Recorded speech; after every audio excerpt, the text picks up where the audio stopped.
السلام علیکم ورحمۃ اللہ وبرکاتہ۔ فہم القرآن کورس کلاس 155 میں آپ سب کو خوش آمدید ہے۔ اہلاً و سہلاً، مرحبا۔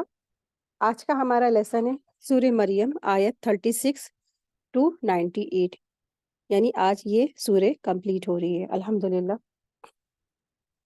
رسول اللہ صلی اللہ علیہ وسلم کے سامنے دو آدمیوں، ایک یعنی کہ عابد تھا اور دوسرا عالم تھا، ان کا ذکر کیا گیا تو آپ صلی اللہ علیہ وسلم نے فرمایا عالم کو عابد پر اس طرح برتری حاصل ہے جیسے مجھے تم میں سے کم ترین شخص پر، یعنی رسول اللہ صلی اللہ علیہ وسلم کو امت کے سب سے کم ترین شخص پر اتنی بڑی فضیلت ہے، ایک عالم کو اور ایک عابد پر، ٹھیک ہے۔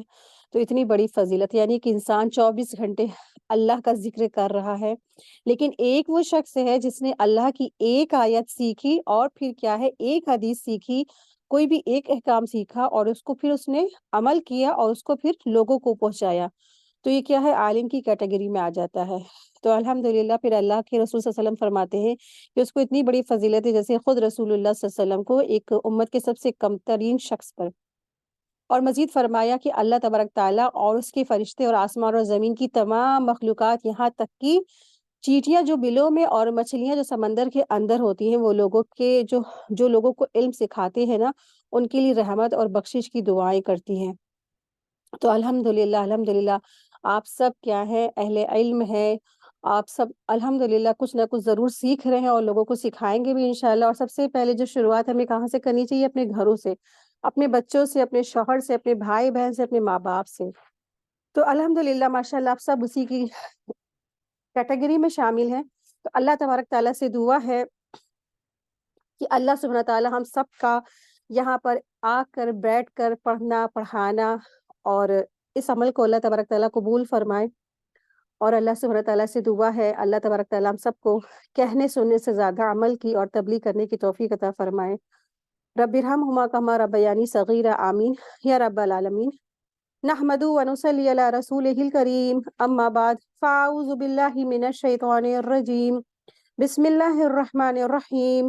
رب اشرح لی صدری ویسر لی امری واحلل عقدۃ من لسانی یفقہوا قولی، ربی زدنا علما، ربی یسر ولا تعسر وتمم بالخیر وبک نستعین، آمین یا رب العالمین۔ آیت دیکھیے، آیت نمبر 36 ہے۔ بسم اللہ الرحمن الرحیم، وَإِنَّ اللَّهَ رَبِّي وَرَبُّكُمْ فَاعْبُدُوهُ هَذَا صِرَاطٌ مستقیم۔ میرا اور تم سب کا پروردگار صرف اللہ تعالیٰ ہی ہے، تو تم سب اس کی ہی عبادت کرو، یعنی صرف اور صرف اللہ تعالیٰ کی ہی عبادت کرو۔ اور دراصل یہ کیا ہے؟ یہی سیدھا راستہ ہے، یعنی توحید اور قرآن اور سنت کا راستہ کیا ہے؟ یہی کیا ہے؟ صراط مستقیم کا راستہ ہے۔ آیت دیکھیں، آیت نمبر 37۔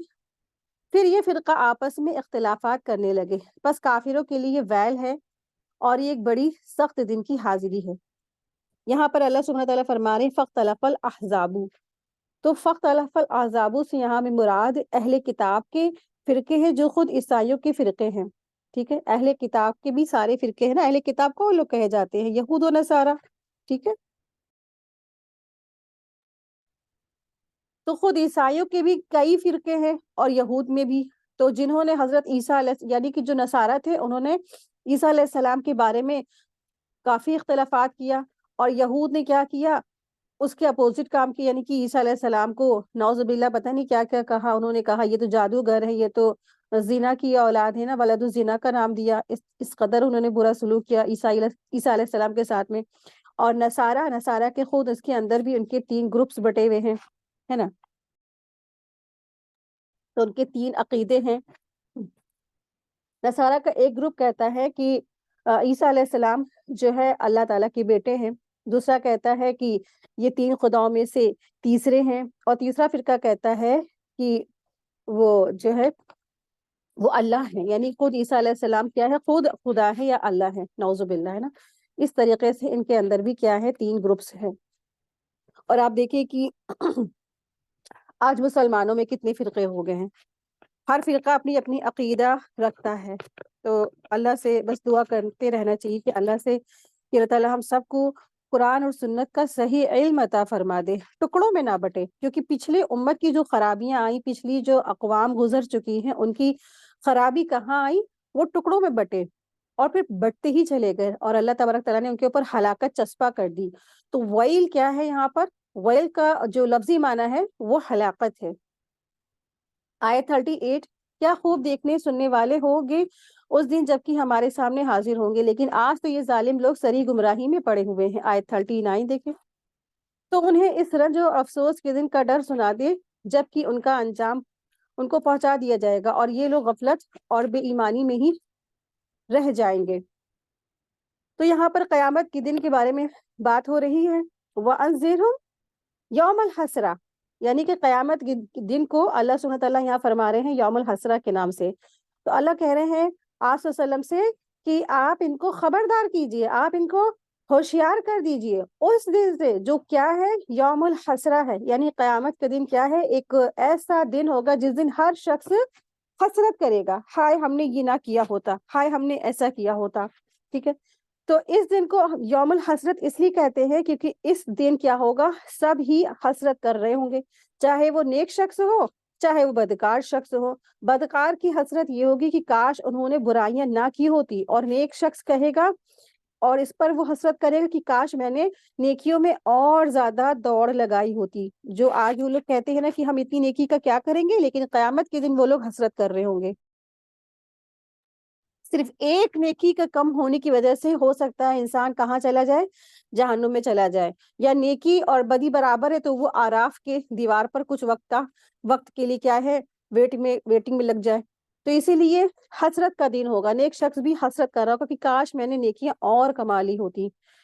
ٹھیک ہے، تو اللہ سبحانہ تعالیٰ فرما رہے ہیں یہاں پر، دیکھیں آیت میں، قضی الامر، یعنی جو افسوس کے دن کا ڈر ان کو سنا دیجیے جبکہ انجام کو پہنچا دیا جائے گا ان کو، یعنی کہ جو انہوں نے کیا ہوگا وہ انجام ان کو پہنچا دیا جائے گا، یعنی حساب کتاب کر کے صحیفے لپیٹ دیے جائیں گے، اور جب جنتی جنت میں اور جہنمی جہنم میں چلے جائیں گے۔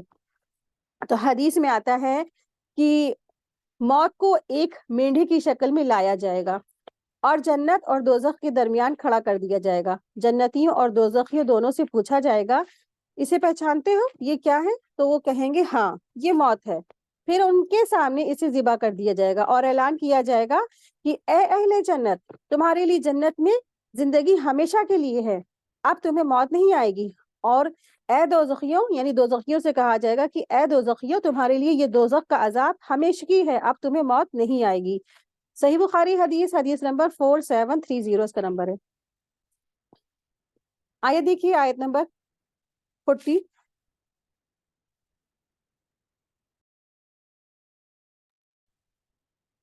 خود زمین کے اور تمام زمین والوں کے وارث ہم ہی ہیں ہوں گے، اور سب لوگ ہمارے ہی طرف لوٹا کر لائے جائیں گے۔ یعنی اللہ سبحانہ تعالیٰ فرما رہے ہیں یہ زمین، یہ پوری تمام کائنات اور ہر چیز کے جو حقیقی وارث ہیں وہ اللہ سبحانہ تعالیٰ ہے، اور ہر ایک انسان جو آج دنیا میں ہے سب کا سب اللہ تعالیٰ کی طرف لوٹ کر سب کو جانا ہے۔ آیت 41 دیکھیں، اس کتاب میں ابراہیم علیہ السلام کا قصہ بیان کر، بے شک وہ بڑی سچائی والے پیغمبر تھے۔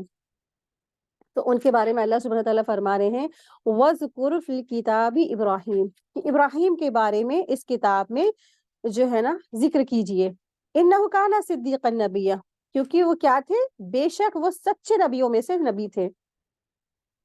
اس صورت کا اصل موضوع دراصل کیا ہے؟ توحید، رسالت اور آخرت کے واقعات پر مبنی ہے۔ توحید کے جو انکار کرنے والے دراصل دو گروپ تھے، دو قسم کے لوگ تھے۔ پہلا تو یہود و نصارہ تھے، یہ ایک قسم ہو گئی، جنہوں نے عیسیٰ اور عزیر علیہ السلام کو اللہ کا بیٹا قرار دیا، اور اس طرح سے وہ شرک میں مبتلا ہو گئے۔ چنانچہ پچھلی آیات میں مریم علیہ السلام اور مسیح علیہ السلام کا واقعہ بیان کر کے ان کے غلط عقائد کو رد کیا گیا ہے۔ اب یہاں پر دوسری قسم یعنی کہ مشرکین جو بت پرستی مبتلا تھے نا، تو دو قسم کے لوگ تھے۔ تو دوسرے جو قسم کے لوگ ہیں ان کے بارے میں یہاں ان کا دھیان کھینچا جا رہا ہے۔ جو مشرکین عرب تھے جو بت پرستش میں مبتلا تھے اور اس غلط عقیدے کے باوجود وہ کیا کرتے تھے؟ ابراہیم کے دین پر قائم ہونے کے دعوے، بڑے بڑے دعوے دار تھے، کہتے تھے ہم تو میرے جو ہے ہم جن کی پیرو کرتے ہیں، جن کی اتباع کرتے ہیں، وہ کیا ہے؟ ابراہیم علیہ السلام ہے۔ تو یہاں سے ابراہیم علیہ السلام کا قصہ بیان کر کے ان کی تردید مقصود ہے، تاکہ معلوم ہو کہ کس طرح ابراہیم علیہ السلام نے اپنے باپ اور قوم کو بت پرستی سے نکالنے کی کوشش کی، اور بالآخر وطن اور رشتہ داروں کو چھوڑ کر اللہ کی راہ میں ہجرت کی۔ مگر تم ہو یعنی مشرکین مکہ، تم ہو کہ ایک طرف تو تم ان کی اولاد میں سے ہونے کے بڑے بڑے دعوے کرتے ہو، لیکن دوسری طرف بت پرستی کی لعنت میں تم گرفتار ہو، اور توحید کی آواز اٹھانے والوں کو وطن سے نکل جانے کو مجبور کر رہے ہو۔ اگر واقعی تم ابراہیم علیہ السلام کے دین کے پیروکار ہو تو شرک پر عمل پیرا ہونے اور توحید پرستوں کی دشمنی سے تمہارا کیا مطلب ہے؟ یعنی کہ تم یہ سب چھوڑ کیوں نہیں دیتے؟ تم کیوں نہیں شرک چھوڑ دیتے؟ کیوں نہیں تم خود توحید پرست ہو جاتے؟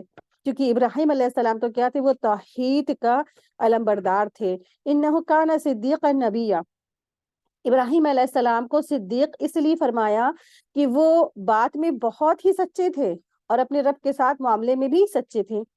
اللہ تعالیٰ کی خاطر گھر سے بے گھر ہونا، آگ میں جلنے کو گوارا کرنا، وطن سے بے وطن ہونا، پردیس میں عزت و ناموس کے خطرے میں ہونے کے برداشت کرنا، بیوی بچوں کو بے آباد سنگلاخ یعنی ریگستان وادی میں چھوڑ دینا، اور اکلوتے بیٹے کو ذبح کرنے کے حکم کی تعمیل کرنا، اور پھر 80 برس کی عمر میں ختنے کا حکم ہونے پر فوراً عمل کرنا۔ یہ ان کے ہر معاملے میں صدیق کی چند مثالیں ہیں۔ تو اللہ سبحانہ تعالیٰ نے ان کو کیا فرمایا کہ وہ کیا تھے؟ صدیق تھے، سچائی والے پیغمبر تھے۔ آیت دیکھیں، آیت نمبر 42۔ جبکہ انہوں نے اپنے باپ سے کہا، ابا جان آپ ان کی پوجا پاٹ کیوں کر رہے ہیں؟ آیت نمبر 41 سے ابراہیم علیہ السلام کا واقعہ کا ذکر ہے، جو انہوں نے اپنے باپ کو، اپنے گھر والوں کو جو دعوت دی تھی نا توحید کی، اس کا ذکر ہے یہاں سے۔ تو انہوں نے اپنے جو والد ہیں، باپ ہیں، ان سے کہا کہ اے ابا جان آپ ان بتوں کی پرستش کیوں کر رہے ہیں جو نہ سن سکتے ہیں نہ دیکھ سکتے ہیں، آپ کو یہ کچھ فائدہ بھی نہیں پہنچا سکتے ہیں۔ اور اس سے پہلے بھی ہم لوگ ابراہیم علیہ السلام کا یہ واقعہ پڑھ بھی چکے، سورہ انعام میں آیت نمبر 74 میں گزر چکا ہے۔ تو ان کے باپ کو انہوں نے تبلیغ کی۔ آیت دیکھیں، آیت نمبر 43۔ میرے مہربان باپ، آپ دیکھیے میرے پاس وہ علم آیا ہے جو آپ کے پاس آیا ہی نہیں، تو آپ میری ہی مانیے کہ میں بالکل سیدھی راہ کی طرف آپ کی رہبری کروں گا۔ یعنی کہ انہوں نے اپنے باپ کو تبلیغ کے لیے دعوت دی اور کتنی پیار محبت اور شفقت سے ان کو سمجھایا، اور پھر وہ کہتے ہیں اے ابا جان آپ میری بات سنیے، میرے پاس ایک خاص علم آیا ہے۔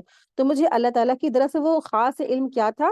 اللہ تعالیٰ کی ان کو معرفت اور ان کو اللہ کا یقین حاصل ہوا، اور بعد یعنی کہ آخرت میں یعنی موت کے بعد دوبارہ اٹھائے جانے پر اور پھر غیر اللہ کی پجاریوں کے لیے دائمی عذاب کا علم ان کو ہوا۔ آیت دیکھیے، آیت نمبر 44۔ میرے ابا جان آپ شیطان کی پرستش سے باز آ جائیے، شیطان تو رحم و کرم والے اللہ کا بڑا ہی نافرمان ہے۔ تو اس طرح سے انہوں نے اپنے والد کو سمجھا رہے، کتنی محبت اور پیار سے سمجھا رہے۔ آپ دیکھیے کافر باپ تھے اور کتنے بڑے گناہ میں وہ ملوث تھے۔ تو آپ دیکھیے انہوں نے کہا کہ ابا جان آپ شیطان کی پرستش سے باز آ جائیے، شیطان تو کیا ہے؟ رحم و کرم والے اللہ کا بڑا ہی نافرمان ہے۔ تو یعنی آپ شیطان کی پرستش نہ کریے۔ تو انسان تو سوچتا ہم تو بت کی پرستش کر رہے ہیں، ہم تو شیطان کی تو عبادت نہیں کر رہے، یعنی شیطان کے وسوسے سے اور اس کے بہکانے کی وجہ سے جو انسان کیا کرتا ہے، ایسے بتوں کی پرستش کرنے لگ جاتا ہے، جو وہ بت نہ سنتے ہیں نہ دیکھتے ہیں، نہ ہی اس کو کوئی نفع نقصان پہنچانے کی قدرت رکھتے ہیں۔ تو یہ دراصل شیطان کی ہی پرستش ہے، شیطان کا بہکا دینا، وسوسے اور ایسی غلط باتیں اور عقائدے دلوں میں گھر کر کے پھر انسان غلط راہوں پر مڑ جاتا ہے۔ تو دراصل یہ کیا ہے؟ شیطان کی ہی پرستش ہے۔ آیت دیکھیں، آیت نمبر 45 ہے۔ ابا جان مجھے خوف لگا ہوا ہے کہ کہیں آپ پر کوئی عذاب الہی نہ آ پڑے کہ آپ شیطان کے ساتھی بن جائیں۔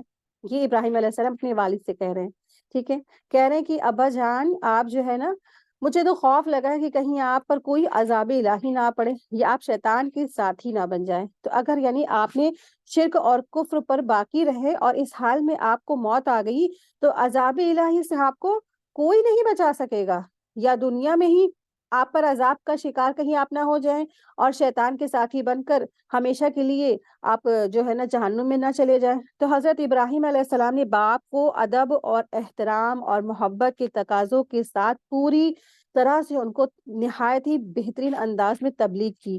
آپ دیکھیے کہ کیا ہمیں یہاں سیکھنے کو ملتا ہے نا، والدین کفر ہیں، کافر ہیں، مشرک ہیں، پھر بھی ان سے کیا ہے، ادب اور لحاظ نہیں چھوڑنا ہے، اولاد کا اپنا ادب و لحاظ نہیں چھوڑنا ہے، پیار محبت سے۔ آپ دیکھیں کتنی بڑی عبرت ہے۔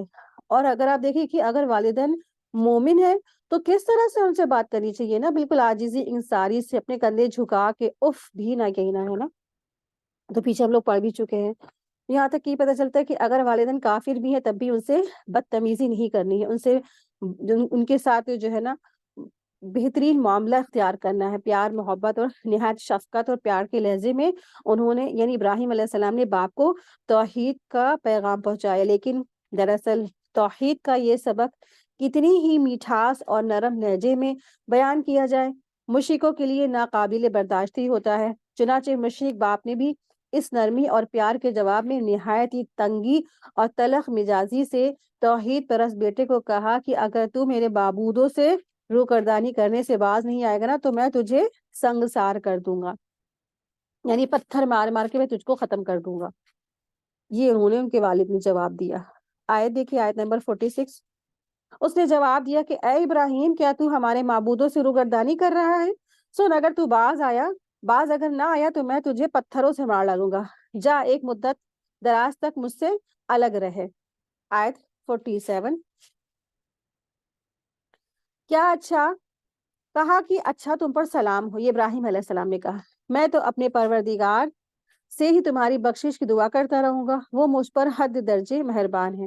یعنی کہ جب انہوں نے سلام کیا ہے نا تو یہ والا سلام نہیں جو سلامتی والا ہوتا ہے۔ دراصل جب انسان تبلیغ کر چکا ہوتا ہے اور ترک مخاطبت کر رہا ہوتا ہے، یعنی کہ ترک مخاطبت کا اظہار کر رہا ہوتا ہے، یعنی جو باپ اپنے باپ کو وہ خطاب کر رہے تھے پھر اس کو وہ چھوڑ دیا تو اس وقت اس کو انہوں نے سلام کیا، یہ والا سلام تھا۔